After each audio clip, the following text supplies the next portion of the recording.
కోట బాబాయ్ లేరు అనే మాట వినగానే చాలా బాధేసింది. ఒక బ్యాంకు ఎంప్లాయీగా, గొప్ప నటుడుగా, ఒక శాసనసభ్యుడిగా, ఒక పద్మశ్రీ అవార్డు గ్రహీతగా ఎన్నో వందల సినిమాల్లో అద్భుతమైన పాత్రలు చేసిన గొప్ప నటుడు. ఆ తరంలో ఎస్వి రంగారావు గారు, ఆ తర్వాత కైకాల సత్యనారాయణ గారు, ఆ తర్వాత కోట శ్రీనివాస్. కోట బాబాయ్ నేను దాదాపు 200 సినిమాలు పైన కాంబినేషన్ చేసి ఉంటాం. కొడుగ్గా, తమ్ముడుగా, ఫ్రెండ్గా, అసిస్టెంట్గా, తోటి నటుడిగా ఎన్నో సినిమాలు యాక్ట్ చేశాను. తెలుగు అంటే చాలా ఇష్టం, తెలుగు నటులు అంటే చాలా ఇష్టం.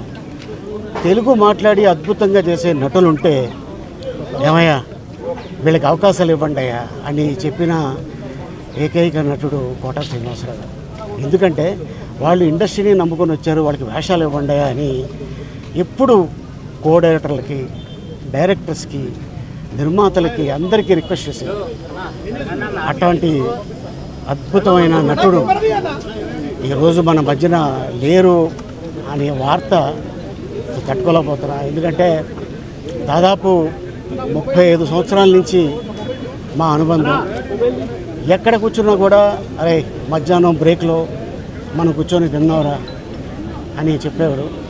ముద్దుగా తెలుగు ఇండస్ట్రీలో మా బాబాయిని కూడా మేము అన్నిసార్లు పిలిచామో లేదో తెలియదు, కానీ ఈ కోట బాబాయిని మాత్రం కొన్ని లక్షల సార్లు పిలిచి ఉంటాం.